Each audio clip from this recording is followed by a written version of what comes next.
Cuanto más empiezas a investigar qué pensamos, qué entendemos, de dónde venimos, qué creemos que estamos haciendo, más empezamos a ver que nos han mentido. Todas las instituciones nos han mentido. ¿Qué te hace pensar que la institución religiosa sea la única que no lo ha hecho nunca? Las instituciones religiosas de este mundo están cubiertas de basura. Las instituciones religiosas de este mundo han sido creadas por las mismas personas que nos han dado a nuestro gobierno, a nuestra corrupta educación, que establece sus monopolios bancarios, porque a nuestros dueños les importa un bledo a usted o su familia. Todo lo que les preocupa es aquello por lo que siempre se han preocupado: el control de todo el maldito mundo. Hemos sido desviados de la verdadera presencia divina en el universo, que los hombres han llamado Dios. No sé lo que es Dios, pero sé lo que no es. Y hasta que no estés preparado para considerar toda la verdad, y a donde pueda ir, a quién te puede llevar, si quieres mirar a otro lado o creerlo más fácil, entonces en algún punto descubrirás que estás jugando con la justicia divina. Cuanto más te educas a ti mismo, más entiendes de dónde vienen las cosas y más obvias se vuelven, y empiezas a ver mentiras en todos lados. Tienes que conocer la verdad e investigar la verdad, y la verdad te devolverá la libertad. Lo encontrarán difícil aquellos que han tomado la autoridad como la verdad, en lugar de la verdad como autoridad.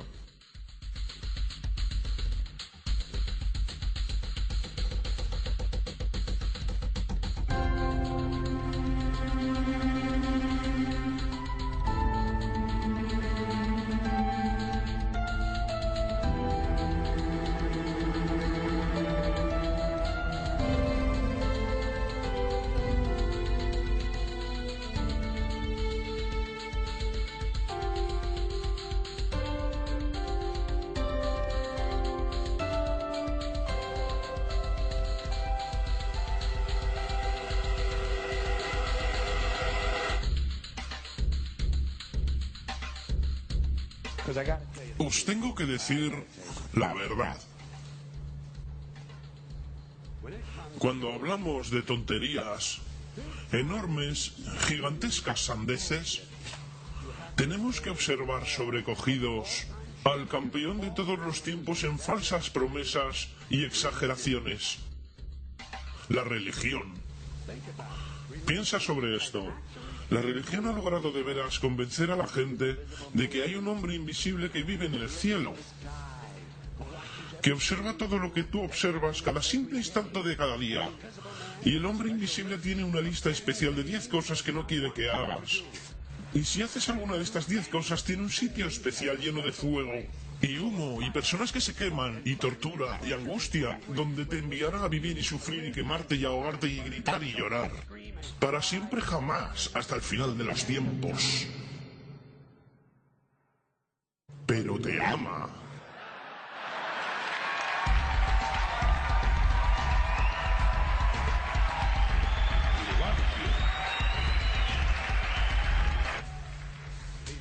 Te ama y necesita dinero.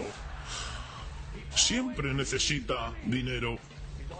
Es omnipotente, perfecto, omnisciente y sabio, pero por alguna razón no sabe prescindir del dinero. Las instituciones religiosas reciben miles de millones de dólares, no pagan impuestos y siempre necesitan un poco más. Por si querías una historia falsa de las buenas, aquí la tienes. Mentira sagrada.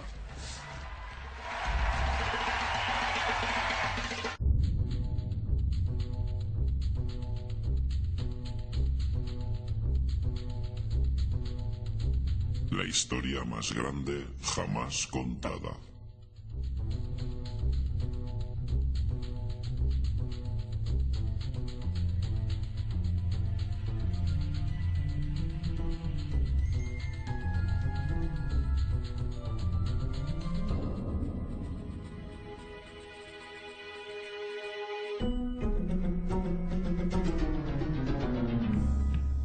Este es el Sol.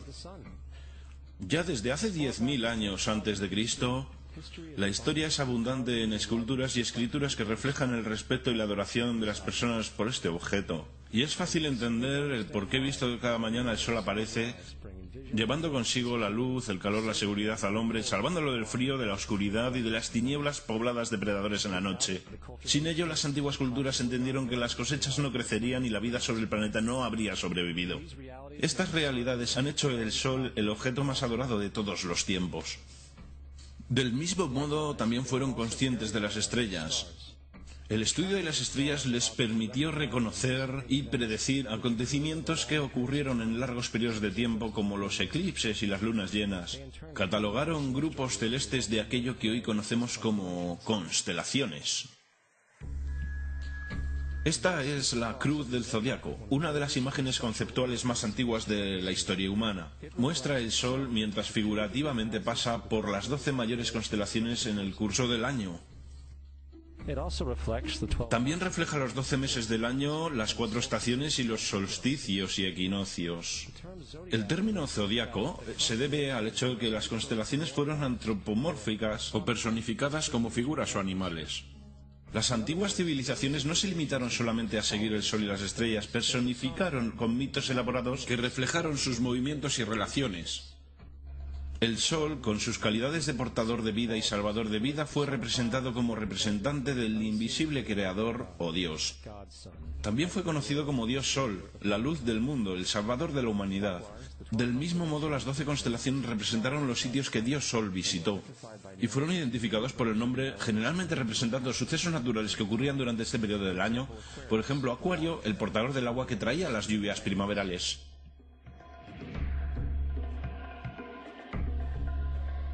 Este es Horus, el dios del sol de Egipto de 3000 años antes de Cristo. Es el sol antropomorfizado y su vida es una serie de alegorías mitológicas que tienen que ver con su movimiento en el cielo. Gracias a los antiguos jeroglíficos egipcios sabemos mucho sobre este Mesías solar. Por ejemplo, Horus, siendo el sol o la luz, tuvo a un enemigo conocido como Set, y Set fue la personificación de la oscuridad o la noche. Y metafóricamente hablando, cada mañana Horus vencía la batalla contra Set, mientras que al atardecer Set vencía sobre Horus mandándolo al mundo subterráneo. Es importante notar que oscuridad contra luz o bueno contra lo malo siempre ha sido una de las dualidades mitológicas más conocidas y es expresada hoy día de muchos modos. Hablando en general, la historia de Horus es como sigue. Horus nació el 25 de diciembre de la Virgen Isis Meri. Su nacimiento fue acompañado por una estrella en el este, que a su vez 3 reyes siguieron para encontrar y adorar al nuevo Salvador. A la edad de 12 años fue un niño maestro, y a los 30 años fue bautizado por una figura conocida Anub y empezó así su ministerio. Horus tuvo 12 discípulos que viajaron con él. Hizo milagros como curar a los enfermos y caminar sobre el agua. Horus fue conocido por muchos hombres como la Verdad, Luz, el Sagrado Hijo de Dios, el Buen Pastor, el Cordero de Dios y muchos otros. Después de haber sido traicionado por Tifón, Horus fue crucificado, enterrado por 3 días y después resucitó. Estas cualidades originales de Horus al menos parecen permanecer en muchas culturas en el mundo, puesto que aparecen en muchas otras divinidades generalmente con la misma estructura mitológica. Atis de Frigia, nacido por la Virgen Nana el 25 de diciembre, crucificado y enterrado y después de 3 días resucitó. Krishna de la India, nacido de la Virgen de Baki con una estrella del este que señaló su llegada, hizo milagros con sus discípulos y a su muerte resucitó.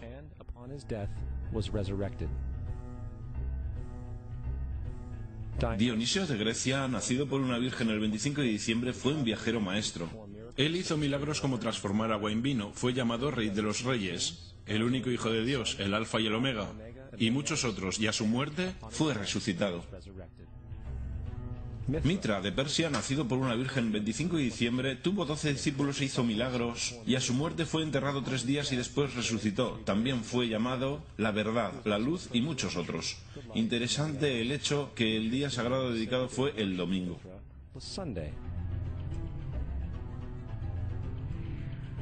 La evidencia es que ha habido numerosos salvadores en diferentes periodos en todo el mundo que tienen las mismas características. La pregunta que queda es, ¿por qué estas características? ¿Por qué nacidos de una virgen el 25 de diciembre? ¿Por qué muerto por 3 días e inevitablemente resucitado? ¿Por qué 12 discípulos? Para descubrirlo examinamos el más reciente de los mesías solares. Jesucristo, nacido de la Virgen María el día 25 de diciembre en Belén. Su nacimiento fue anunciado por una estrella en el este que 3 reyes magos siguieron para encontrar y adorar al nuevo Salvador. Fue un niño maestro a la edad de 12 años y a los 30 años fue bautizado por Juan Bautista. Así empezó su ministerio. Jesús tuvo 12 discípulos con los que viajó haciendo milagros como curar a los enfermos, caminar sobre el agua, despertar a los muertos, y también fueron conocidos como Rey de Reyes, el Hijo de Dios, la luz del mundo, el Alfa y el Omega, el Cordero de Dios. Después de haber sido traicionado por su discípulo Judas y vendido por 30 piezas de plata, fue crucificado, puesto en una tumba y después de 3 días resucitó y ascendió al cielo. Sobre todo, la secuencia del nacimiento es completamente astrológica. La estrella del este es Sirio, la estrella más luminosa del cielo nocturno que el 24 de diciembre se alinea con las estrellas más brillantes del cinturón de Orión. Estas estrellas son llamadas hoy, como vinieron llamándose en la antigüedad, los 3 reyes. Los 3 reyes y la estrella más luminosa, Sirio.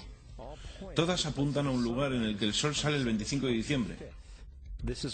Esto es porque los 3 reyes siguen la estrella del este, con el objetivo de encontrar el lugar del sol naciente, el nacimiento del sol.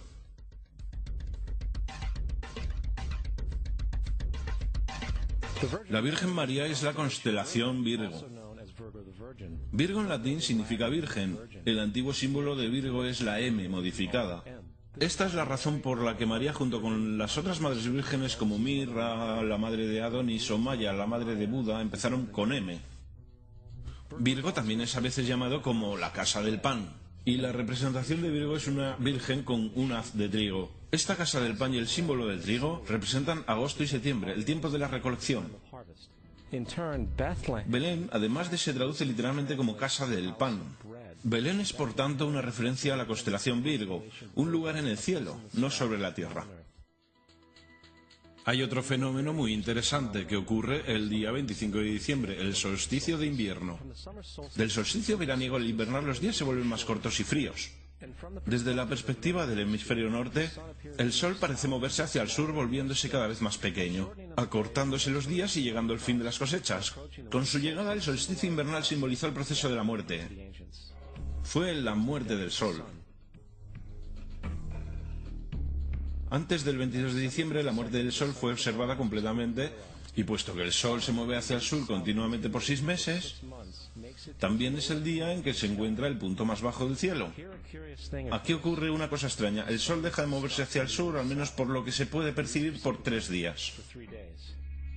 Durante estos 3 días de pausa, el sol reside en las vecindades de la constelación conocida como Cruz del Sur.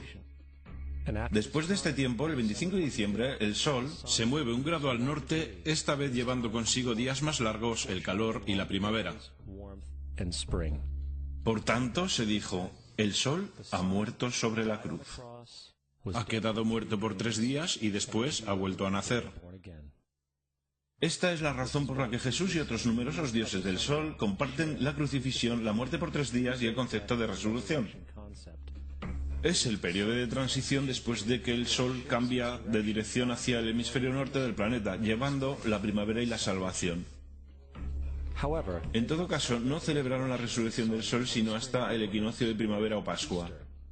Esto es debido al hecho que en el equinoccio de primavera oficialmente el sol derrota las fuerzas de las tinieblas y el día se vuelve por tanto más largo en duración que la noche, y las condiciones revitalizantes de la primavera emergen.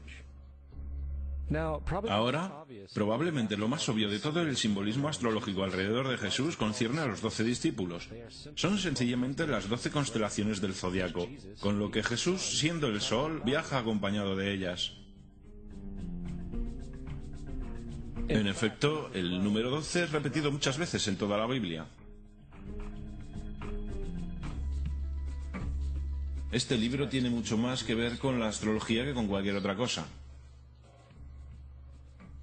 Volviendo a la cruz del zodiaco, la vida figurativa del sol no fue solo una expresión artística o un instrumento para trazar los movimientos del sol. También fue un símbolo espiritual pagano, cuya versión simplificada parecía esto. Este no es un símbolo cristiano. Es la adaptación pagana de la cruz del zodiaco.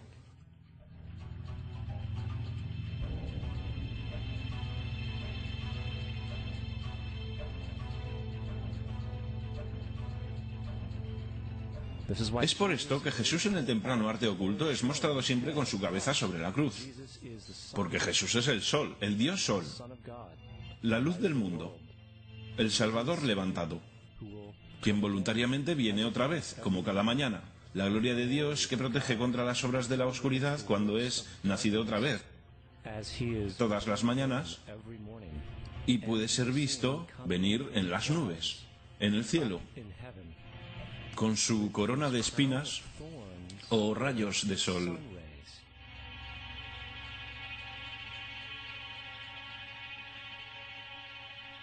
Ahora, de las muchas metáforas astrológicas astronómicas en la Biblia, una de las más importantes tiene que ver con las edades.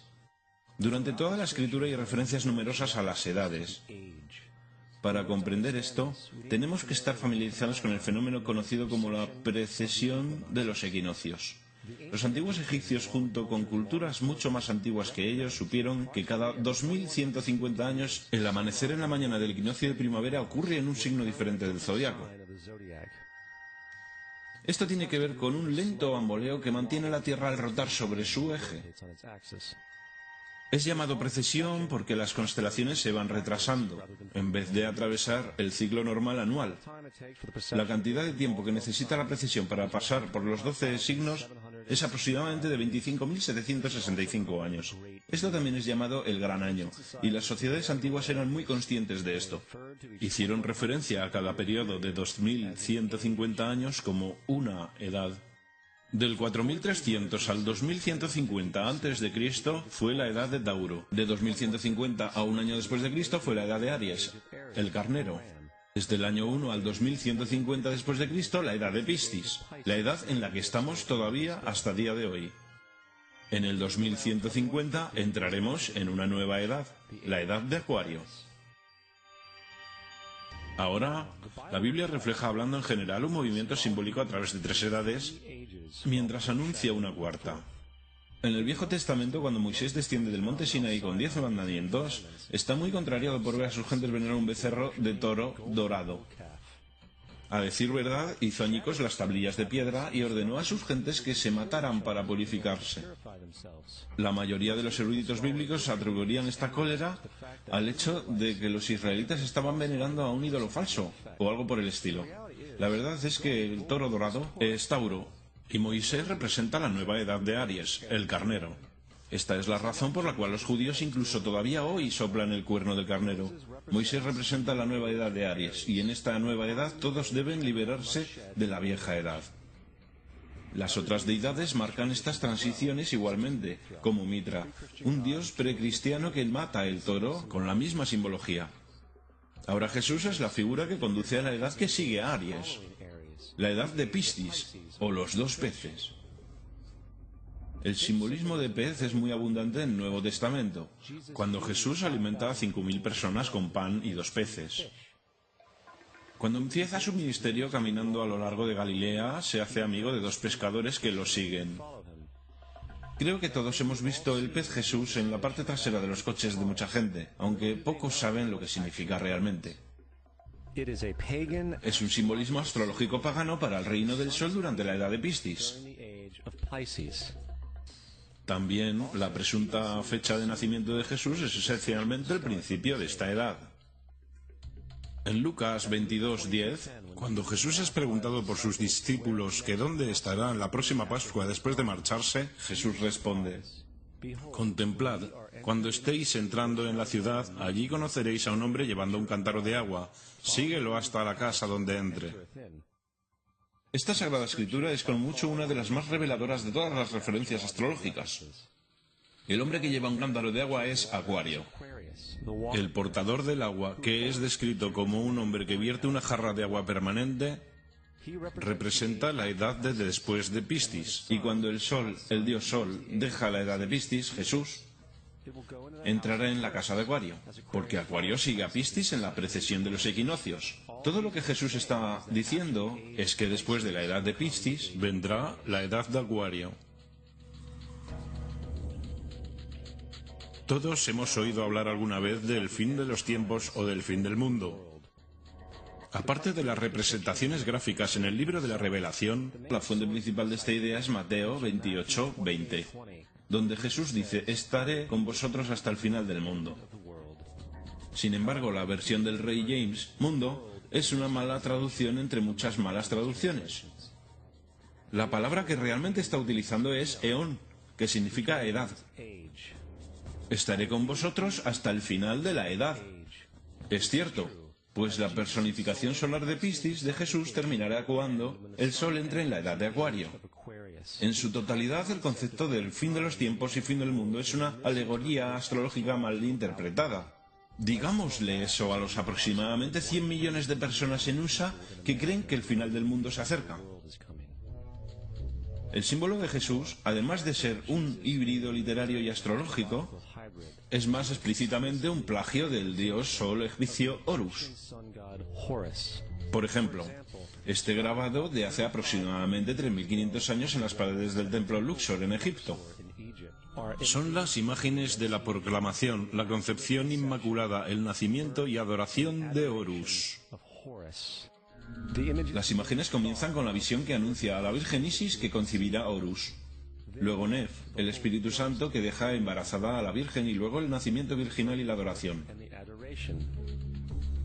Esta es exactamente la historia del milagro de la concepción de Jesús. A decir verdad, las semejanzas literarias entre Horus y Jesús son sorprendentes.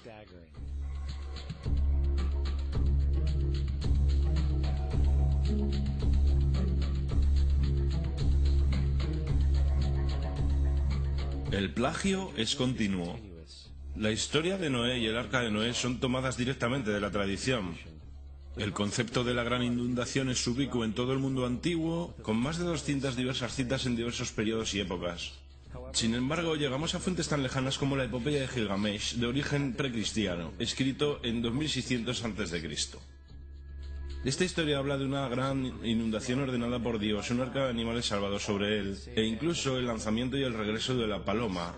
Todo esto en común con la historia bíblica, entre muchas otras semejanzas. Y luego hay una historia plagiada de Moisés. Sobre el nacimiento de Moisés se dice que fue puesto en una canasta y dejado a la deriva en un río para evitar el infanticidio. Después fue rescatado por una hija de la realeza y criado por ella como un príncipe. Esta historia del bebé en la canasta fue sacada directamente del mito de Sargón de Acadia, alrededor de 2250 a.C. Cuando nació Sargón fue puesto en una canasta para evitar el infanticidio y dejado a la deriva en un río. Fue rescatado y criado por Aquí, una reina matrona. Además, Moisés es conocido como el dador de ley, el dador de 10 mandamientos, la ley mosaica. Sin embargo, la idea de una ley que fue dada por Dios a un profeta sobre una montaña es también muy vieja. Moisés es solo un dador de ley en una larga línea de dadores de ley en una historia mitológica. En India, Mao fue el gran dador de ley. En Creta, Minos subió al monte Dicta, donde Zeus le dio las leyes sagradas. Mientras en Egipto estaba Mises, quien llevó tablas de piedra donde las leyes de Dios fueron escritas. Manu, Minos, Mises, Moisés. Y hasta los 10 mandamientos están sacados literalmente del hechizo 125 del libro de los muertos egipcio. En lo que en el libro de los muertos se leía: no he robado, se convirtió en no robarás; no he matado, se convirtió en no matarás; no he dicho las mentiras, se convirtió en no mentirás, etc. A decir verdad, la religión egipcia es la base fundamental de los principios de la teología judeocristiana. Bautismo, vida después de la muerte, sentencia definitiva, el alumbramiento virginal y la resurrección, la crucifixión, el arca de la alianza, la circuncisión, los salvadores, la sagrada comunión, la gran inundación, la Pascua, la Navidad, la Pascua de los judíos y mucho más, son todo atributos de ideas egipcias. Preceden al cristianismo y al judaísmo en mucho tiempo. San Justino, uno de los primeros historiadores y defensores del cristianismo, escribió: Cuando decimos que Jesucristo, nuestro Maestro, fue concebido sin una unión sexual, fue crucificado, murió, resucitó y ascendió a los cielos, no proponemos nada diferente a lo que creen los llamados hijos de Júpiter. En un escrito diferente, San Justino dijo: nacido de una virgen, acepte esto en común con lo que usted cree de Perseo. Es obvio que Justino y los primeros cristianos sabían lo similar que era el cristianismo de las religiones paganas. Sin embargo, Justino tenía una solución. En lo que a él se refería, el diablo lo hizo. El diablo tenía la previsión de anteponerse a Cristo y creó estas características en el mundo pagano. Cristianismo fundamentalista, fascinante. Estas personas creen que el mundo tiene en realidad 12.000 años. Yo le pregunté a uno de estos tipos, de acuerdo, fósiles de dinosaurio, y dijo, ¿fósiles de dinosaurio? Dios los puso ahí para probar nuestra fe.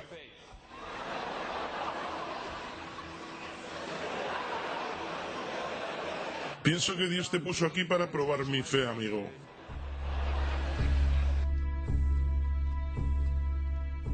La Biblia no es nada más que un híbrido literario astroteológico, igual que todos los mitos religiosos antes que ella. A decir verdad, el aspecto de transparencia, desde las cualidades de un personaje a un nuevo personaje, se pueden encontrar en el mismo libro. En el Viejo Testamento está la historia de José. José era un prototipo para Jesús. José nació en un parto milagroso. Jesús nació en un parto milagroso. José tenía 12 hermanos. Jesús tenía 12 discípulos. José fue vendido por 20 piezas de plata. Jesús fue vendido por 30 piezas de plata. Hermano Judas sugiere la venta de José. Discípulo Judas sugiere la venta de Jesús. José empezó su trabajo a los 30 años. Jesús empezó su trabajo a los 30 años. Los paralelismos siguen sin parar. Además, ¿hay alguna evidencia histórica no bíblica de alguna persona viviendo con el nombre de Jesús? El hijo de María que viajó con 12 seguidores, sanando a las personas y cosas por el estilo. Hay numerosos historiadores que vivieron alrededor del Mediterráneo, tanto durante como después de la presunta vida de Jesús. ¿Cuántos de estos historiadores documentan esta figura? Ni uno. Sin embargo, esto no quiere decir que los defensores del Jesús histórico no hayan reclamado lo contrario. 4 historiadores son mencionados típicamente para justificar la existencia de Jesús. Pilinio el Joven, Suetonio y Tácito son los primeros 3. Sus notas constan de algunas frases que en el mejor de los casos solamente hacen referencia a los Cristos o al Cristo, que a decir verdad no es un nombre sino un título. Significa el ungido. El cuarto origen es Josefo y esta fuente ha sido demostrada como una falsificación durante cientos de años. Desgraciadamente, todavía es citado como verdad. Uno pensaría que un tipo que resucitó entre los muertos y ascendió al cielo para que todos los ojos lo vieran, que llevó a cabo la profusión de los milagros que se le atribuyen, habría logrado entrar en el registro histórico. No lo hizo, porque una vez que sopesamos las evidencias, hay altas probabilidades que una figura conocida como Jesús ni siquiera haya existido. El cristianismo es una parodia del culto al sol, en el cual pusieron a un hombre llamado Cristo en lugar del sol, y le rindieron la pleitesía que originalmente se le rendía al sol. No queremos ser ofensivos, pero queremos ceñirnos a los hechos. No queremos herir sentimientos, pero queremos ser académicamente correctos. En lo que comprendemos y sabemos es cierto, el cristianismo no se basa en la verdad. Hemos descubierto que el cristianismo no es nada más que una historia romana desarrollada políticamente. En realidad, Jesús era la deidad solar de la secta cristiana gnóstica, y de la misma manera que todos los otros dioses paganos era una figura mítica. El sistema político fue el que buscó la figura histórica de Jesús para el control social. Antes del 325 después de Cristo, en Roma, el emperador Constantino convocó al concilio de Nicea. Durante la reunión, las doctrinas cristianas políticamente motivadas fueron establecidas, y empezó una larga historia de derramamiento de sangre de cristianos y fraude espiritual. Y durante los siguientes 1600 años, el Vaticano dominó políticamente toda Europa, conduciendo tanto a periodos fáciles como a las edades oscuras, al mismo tiempo que condujo a movimientos instructivos como las cruzadas y la Inquisición.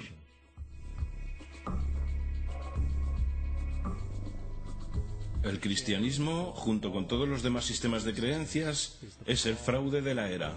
Sirvió para separar la especie del mundo natural y de un individuo a otro, y además respalda la sumisión ciega a la autoridad. Reduce la responsabilidad humana al efecto que Dios lo controla todo, y los crímenes a su vez horribles puedan ser justificados en nombre de la búsqueda divina. Y aún más importante, otorga poderes a aquellos que saben la verdad, pero usan el mito para manipular y controlar sociedades. El mito religioso es el dispositivo de más alcance creado nunca y sirve como el suelo psicológico sobre el cual pueden prosperar otros mitos.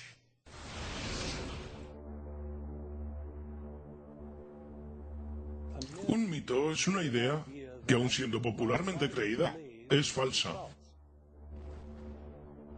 En un sentido más profundo, en el sentido religioso, el mito sirve como una historia que orienta y conmueve a la gente. El foco del mito no es una relación de la historia con la realidad, sino con su función. Una historia no puede funcionar a menos que sea creída por la comunidad o la nación. No es un tema de debate que algunos tengan el mal gusto de cuestionar la veracidad de tal historia sagrada. Los guardianes de la fe no entran en debate con ellos, ignoran o denuncian como blasfemo al que lo cuestione.